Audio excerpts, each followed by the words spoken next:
श्री शिवाय नमस्तुभ्यं भक्तों। जय श्री कृष्णा। स्वागत है आपका हमारे YouTube चैनल प्रियंका शास्त्र ज्ञान में। भगवान भोलेनाथ की कृपा हम सब पर सदैव बनी रहे। भक्तों, आज के वीडियो में आप सुनेंगे आषाढ़ पूर्णिमा, जिसे व्यास पूर्णिमा के नाम से भी जाना जाता है। आषाढ़ पूर्णिमा पर भगवान सत्यनारायण भगवान की व्रत कथा अवश्य श्रवण करें। हमारे सनातन धर्म में आषाढ़ पूर्णिमा का विशेष महत्व है। इस पूर्णिमा पर भगवान सत्यनारायण की व्रत कथा श्रवण करने मात्र से संतान पर आया संकट दूर होता है। भक्तों, शास्त्रों में वर्णन मिलता है, सत्यनारायण व्रत कथा का पाठ करने सुनने से 1000 यज्ञ करने के बराबर पुण्य फल की प्राप्ति होती है। सत्यनारायण भगवान व्रत कथा में भगवान विष्णु जी के सत्य स्वरूप के बारे में बताया गया है। इस व्रत का पाठ करने से, इस व्रत कथा को सुनने मात्र से घर में सुख समृद्धि का वास हो जाता है। भगवान लक्ष्मी नारायण की कृपा अपने भक्तों पर सदैव बनी रहती है। भक्तों, सत्यनारायण व्रत कथा का पहला अध्याय।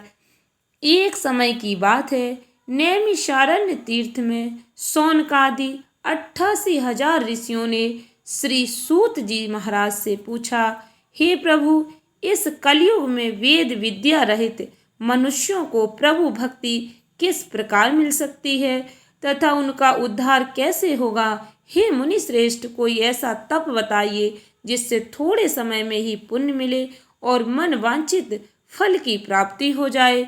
इस प्रकार की कथा सुनने की हम सब इच्छा रखते हैं। सर्व शास्त्रों के ज्ञाता सूत जी बोले, हे वैष्णवों में पूज्य, आप सभी ने प्राणियों के हित की बात पूछी है, इसलिए मैं एक ऐसे श्रेष्ठ व्रत को आप लोगों को बताऊंगा जिसे नारद जी ने लक्ष्मी नारायण जी से पूछा था और लक्ष्मीपति ने मुनि श्रेष्ठ नारद जी से कहा, आप सब इसे ध्यान से सुनिए। एक समय की बात है, योगी राज नारद जी दूसरों के हित की इच्छा के लिए अनेकों लोकों में घूमते हुए मृत्यु लोक में आ पहुँचे। यहाँ उन्होंने अनेक योनियों में जन्मे प्रायः सभी मनुष्यों को अपने कर्मों द्वारा अनेकों दुखों से पीड़ित देखा। उनका दुख देख नारद जी सोचने लगे कि कैसा यत्न किया जाए जिसे करने से निश्चित रूप से मानव के दुखों का अंत हो जाए। इसी विचार पर मनन करते हुए वह विष्णु लोक में गए। वहाँ वह देवों के इस नारायण की स्तुति करने लगे, जिनके हाथों में शंख चक्र गदा और पद्म थे, गले में वरमाला पहने हुए थे। स्तुति करते हुए नारद जी बोले, हे भगवान, आप अत्यंत शक्ति से संपन्न हैं। मन तथा वाणी भी आपको नहीं पा सकते। आपका आदि मध्य तथा अंत नहीं है। निर्गुण स्वरूप सृष्टि के कारण भक्तों के दुख को दूर करने वाले हैं। आपको मेरा नमस्कार है। नारद जी की स्तुति सुन विष्णु भगवान बोले, हे मुनि श्रेष्ठ, आपके मन में क्या बात है? आप किस काम के लिए पधारे हैं, उसे निसंकोच कहें। इस पर नारद मुनि बोले कि मृत्यु लोक में अनेक योनियों में जन्मे मनुष्य अपने कर्मों के द्वारा अनेकों दुख से दुखी हो रहे। हे नाथ, आप मुझ पर दया रखते हैं तो बताइए कि वो मनुष्य थोड़े प्रयास से ही अपने दुखों से कैसे छुटकारा पा सकते हैं। श्री हरि बोले, हे नारद, मनुष्यों की भलाई के लिए तुमने बहुत अच्छी बात पूछी है। जिसके करने से मनुष्य मुँह से छूट जाता है, वह बात मैं कहता हूँ, उसे सुनो। स्वर्ग लोक व मृत्यु लोक दोनों में एक दुर्लभ उत्तम व्रत है जो पुण्य देने वाला है। आज प्रेम बस होकर मैं उसे तुमसे कहता हूँ। श्री सत्यनारायण भगवान का यह व्रत अच्छी तरह विधान पूर्वक करके मनुष्य तुरंत ही यहाँ सुख भोग कर मरने पर भी मोक्ष पाता है। श्री हरि के वचन सुन नारद जी बोले कि उस व्रत का फल क्या है और उसका विधान क्या है? यह व्रत किसने किया था?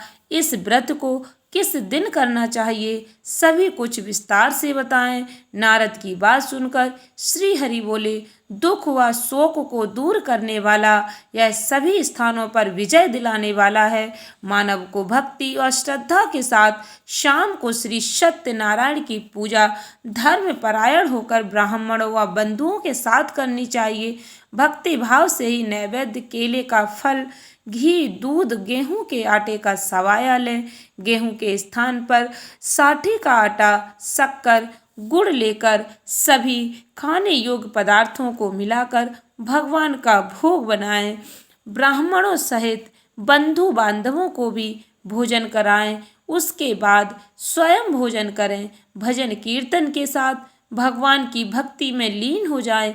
इस तरह से सत्यनारायण भगवान का यह व्रत करने पर मनुष्य की सारी इच्छाएं निश्चित रूप से ही पूरी होती हैं। इस कलिकाल अर्थात कलयुग में मृत्यु लोक में मोक्ष का यही एक सरल उपाय बताया गया है। श्री सत्यनारायण व्रत कथा का पहला अध्याय संपूर्ण। बोलिए श्री सत्यनारायण भगवान की जय। सत्यनारायण भगवान की व्रत कथा का दूसरा अध्याय। सूत जी बोले, हे ऋषियों, जिसने पहले समय में इस व्रत को किया था उसका इतिहास कहता हूँ, ध्यान से सुनो। सुंदर काशीपुरी नगरी में एक अत्यंत निर्धन ब्राह्मण रहता था। भूख प्यास से परेशान वह धरती पर घूमता रहता था। ब्राह्मणों से प्रेम करने वाले भगवान ने एक दिन ब्राह्मण का वेश धारण कर उसके पास जाकर पूछा, हे विप्र, नित्य दुखी होकर तुम पृथ्वी पर क्यों घूमते हो? दीन ब्राह्मण बोला, मैं निर्धन ब्राह्मण हूँ, भिक्षा के लिए धरती पर घूमता हूँ। हे भगवान, यदि आप इसका कोई उपाय जानते हो तो बताइए। वृद्ध ब्राह्मण कहता है कि सत्यनारायण भगवान मनोवांछित फल देने वाले हैं, इसलिए तुम उनका पूजन करो। इसे करने से मनुष्य सभी दुखों से मुक्त हो जाता है। वृद्ध ब्राह्मण बनकर आए सत्यनारायण भगवान उस निर्धन ब्राह्मण को व्रत का सारा विधान बताकर अंतर ध्यान हो गए। ब्राह्मण मन ही मन सोचने लगा कि जिस व्रत को वृद्ध ब्राह्मण करने को कह गया है मैं उसे जरूर करूँगा। यह निश्चय करने के बाद उसे रात में नींद नहीं आई। वह सवेरे उठकर सत्यनारायण भगवान के व्रत का निश्चय कर भिक्षा के लिए चला गया। उस दिन निर्धन ब्राह्मण को भिक्षा में बहुत धन मिला, जिससे उसने बंधु बांधवों के साथ मिलकर श्री सत्यनारायण भगवान का व्रत संपन्न किया। भगवान सत्यनारायण का व्रत संपन्न करने के बाद वह निर्धन ब्राह्मण सभी दुखों से छूट गया और अनेक प्रकार की संपत्तियों से युक्त हो गया। उसी समय से वह ब्राह्मण हर माह इस व्रत को करने लगा।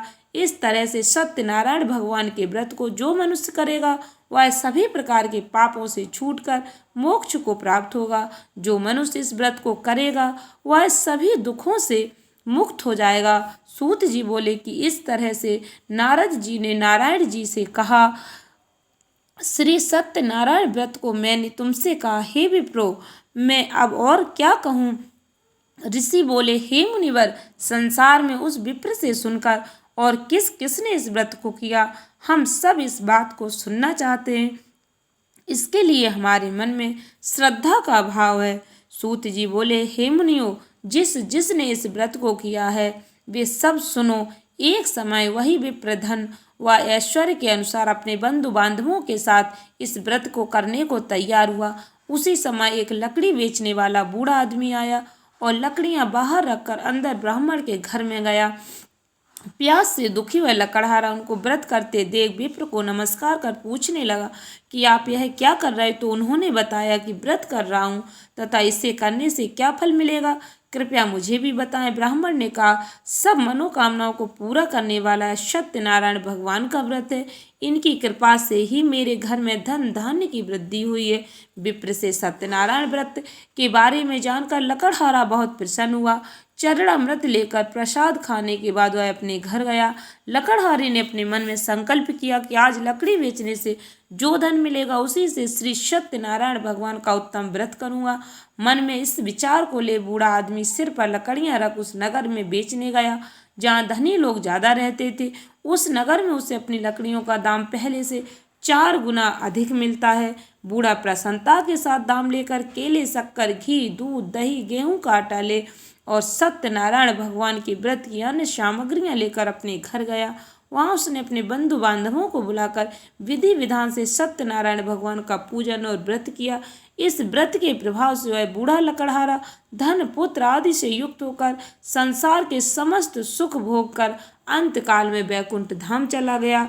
श्री सत्यनारायण व्रत कथा का दूसरा अध्याय संपूर्ण। बोलिए श्री सत्यनारायण भगवान की जय। सत्यनारायण भगवान की कथा का तीसरा अध्याय। सूत जी बोले, हे श्रेष्ठ मुनियों, अब आगे की कथा कहता हूँ। पहले समय में उल्कामुख नाम का एक बुद्धिमान राजा था। वह सत्य वक्ता और जितेंद्रिय था। प्रतिदिन देव स्थानों पर जाता और निर्धनों को धन देकर उनके कष्ट दूर करता था। उसकी पत्नी कमल के समान मुख वाली सती साध्वी थी। भद्रशिला नदी के तट पर उन दोनों ने श्री सत्यनारायण भगवान का व्रत किया। उसी समय साधु नाम का एक वैश्य आया। उसके पास व्यापार करने के लिए बहुत सा धन भी था। राजा को व्रत करते देखकर वह विनय के साथ पूछने लगा, हे राजन, भक्ति भाव से पूर्ण होकर आप यह क्या कर रहे हैं? मैं सुनने की इच्छा रखता हूँ, तो आप मुझे बताएं।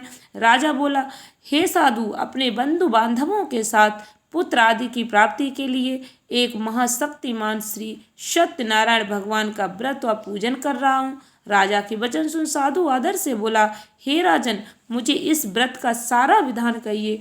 आपके कथन अनुसार मैं भी इस व्रत को करूँगा।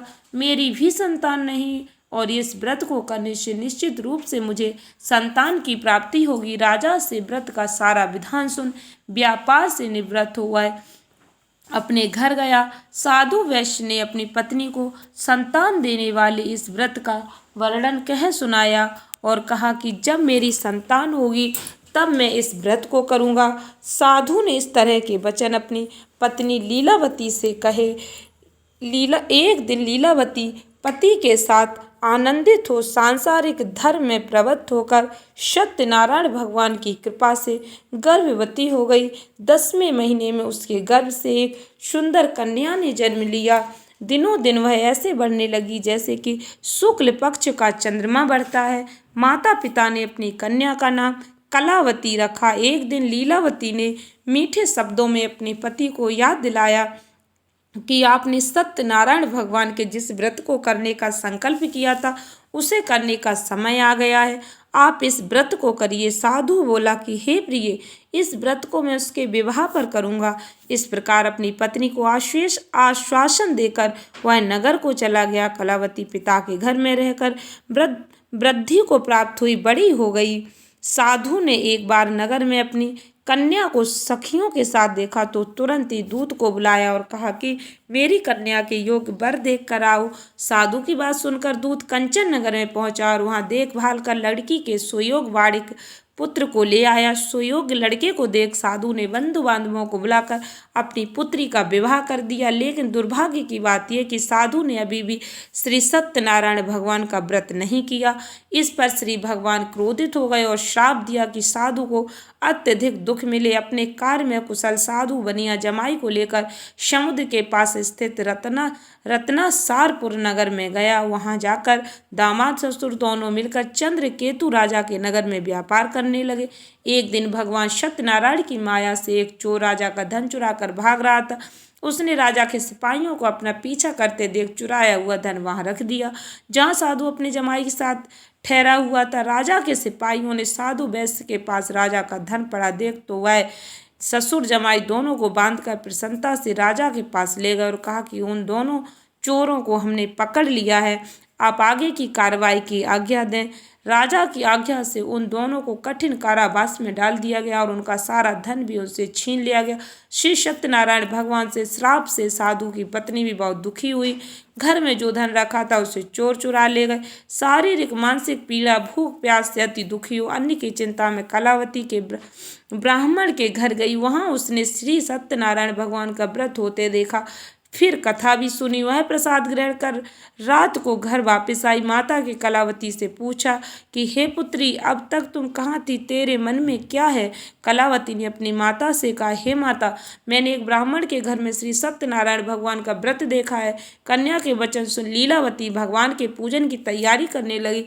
लीलावती ने परिवार व बंधुओं सहित सत्यनारायण भगवान का पूजन किया और उनसे वर मांगा कि मेरे पति तथा जमाई शीघ्र घर आ जाएं।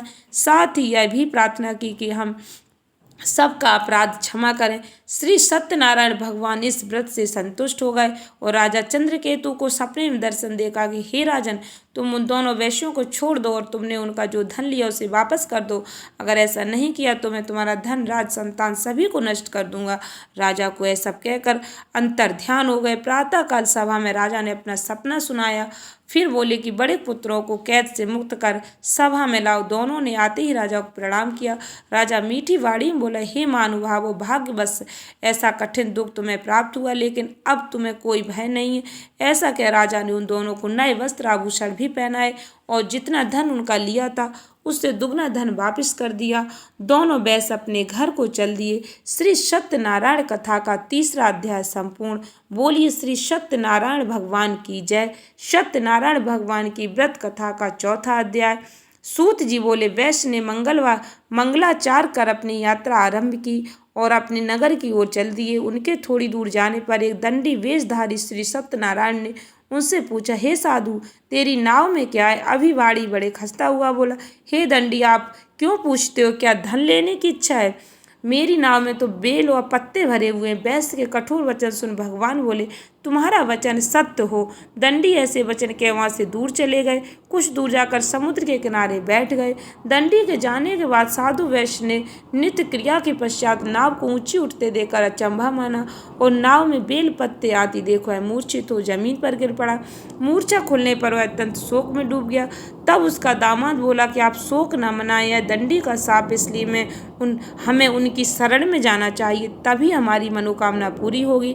दामाद की बात सुनकर वह दंडी के पास पहुंचा और अत्यंत भक्तिभाव से नमस्कार करके बोला, मैंने आपसे जो जो असत्य वचन कहे थे उनके लिए मुझे क्षमा कर दें। ऐसा कहकर महान शोक आतुर हो रोने लगा। तब दंडी भगवान बोले, हे बड़े पुत्र, मेरी आज्ञा से बार बार तुम्हें दुख प्राप्त हुआ है। तू मेरी पूजा से विमुख हुआ। साधु बोला, हे भगवान, आपकी माया से ब्रह्मा आदि देवता भी आपके रूप को नहीं जानते, तब मैं अज्ञानी कैसे जान सकता हूँ? आप प्रसन्न होइए और मुझ सामर्थ्य के अनुसार मैं आपकी पूजा करूँगा। मेरी रक्षा करो और पहले के समान नौका में धन भर दो। साधु वैश्य के भक्ति पूर्वक वचन सुनकर भगवान प्रसन्न हो गए और उसकी इच्छा अनुसार वरदान देकर अंतर ध्यान हो गए। ससुर जमाई जब नाव पर आए तो नाव धन से भरी हुई थी। फिर वहीं अपने अन्य साथियों के साथ सत्यनारायण भगवान का पूजन कर अपने नगर को चल दिए। जब नगर के नजदीक पहुंचे तो दूत को घर पर खबर करने के लिए भेज दिया। दूत साधु की पत्नी को प्रणाम कर कहता है कि मालिक अपने दामाद सहित नगर के निकट आ गए हैं। दूत की बात सुन साधु की पत्नी लीलावती ने बड़े हर्ष के साथ सत्यनारायण भगवान का पूजन कर अपनी पुत्री कलावती से कहा कि मैं अपने पति के दर्शन को जाती हूँ, तू कार्य पूर्ण कर शीघ्र आ जा। माता के ऐसे वचन सुन कलावती जल्दी में प्रसाद छोड़ अपने पति के पास चली गई। प्रसाद की अवज्ञा के कारण श्री सत्यनारायण भगवान रुष्ट हो गए और नाव सहित उसके पति को पानी में डुबो दिया। कलावती अपने पति को वहां न पाकर रोती हुई जमीन पर गिर गई। नौका को डूबा हुआ देख वह कन्या को रोता देख साधु दुखी होकर बोला कि हे प्रभु, मुझसे तथा मेरे परिवार से जो भूल हुई उसे क्षमा करें। साधु के दीन वचन सुनकर श्री सत्यनारायण भगवान प्रसन्न हो गए और आकाशवाणी, हे साधु, तेरी कन्या मेरे प्रसाद को छोड़कर आई, इसलिए उसका पति अदृश्य हो गया। यदि वह घर जाकर प्रसाद खाकर लौटती है तो इसे उसका पति अवश्य मिलेगा। ऐसी आकाशवाणी सुन कलावती घर पहुंचकर प्रसाद खाती है और फिर आकर अपने पति के दर्शन करती है। उसके बाद साधु अपने बंधु बांधवों सहित श्री सत्यनारायण भगवान का विधि विधान से पूजन करते हैं। इस लोक का सुख भोग अंत में स्वर्ग को प्राप्त होते हैं। श्री सत्यनारायण व्रत कथा का चौथा अध्याय संपूर्ण। बोलिए श्री सत्यनारायण भगवान की जय। सत्यनारायण भगवान की व्रत कथा का पांचवा अध्याय। सूत जी बोले, हे ऋषियों, मैं और भी एक कथा सुनाता हूँ, इसे भी ध्यान पूर्वक सुनो। प्रजा पालन में लीन तुंग ध्वज नाम का एक राजा था। उसने भी भगवान का प्रसाद त्याग कर बहुत ही दुख प्राप्त किया। एक बार वन में जाकर वन पशुओं को मारकर वह बड़ के पेड़ के नीचे आया और उसने ग्वालों को भक्तिभाव से अपने बंधुओं सहित सत्यनारायण भगवान का पूजन करते देखा। अभिमानवश राजा ने उन्हें देखकर भी पूजा स्थान में नहीं गया और न ही उसने भगवान को नमस्कार किया। ग्वालों ने राजा को प्रसाद दिया, लेकिन उसने वह प्रसाद नहीं खाया और प्रसाद को वहीं छोड़ वह अपने नगर को चला गया।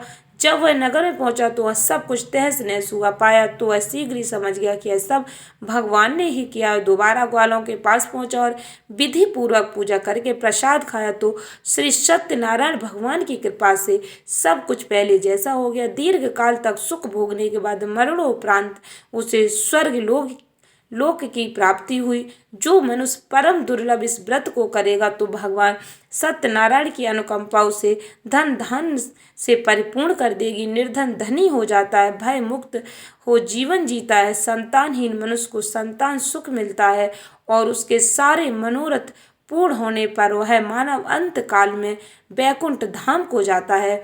सूत जी बोले, जिन्होंने पहले इस व्रत को किया है अब उनके दूसरे जन्म की कथा कहता हूँ। वृद्ध सतानंद ब्राह्मण ने सुदामा का जन्म लेकर मोक्ष की प्राप्ति की। लकड़हारे ने अगले जन्म में निषाद बनकर मोक्ष प्राप्त किया। उल्का मुख नाम का राजा दशरथ होकर बैकुंठ को प्राप्त हुए। साधु नाम के वैश्य ने मोरध्वज ध्वज बनकर अपने पुत्र को आरे से चीरकर मोक्ष प्राप्त किया। महाराज तुंग ध्वज ने स्वयंभू होकर भगवान में भक्ति युक्त होकर कर्म कर मोक्ष पाया। श्री सत्यनारायण व्रत कथा का 5वां अध्याय संपूर्ण। बोलो श्री सत्यनारायण भगवान की जय। भक्तों, सत्यनारायण व्रत कथा सभी भक्तों को अवश्य सुननी चाहिए। आशा करती हूँ वीडियो अच्छी लगी होगी, उपयोगी लगी हो तो सत्यनारायण व्रत कथा अधिक से अधिक मित्रों को शेयर करें। धन्यवाद भक्तों। श्री शिवाय नमस्तुभ्यम।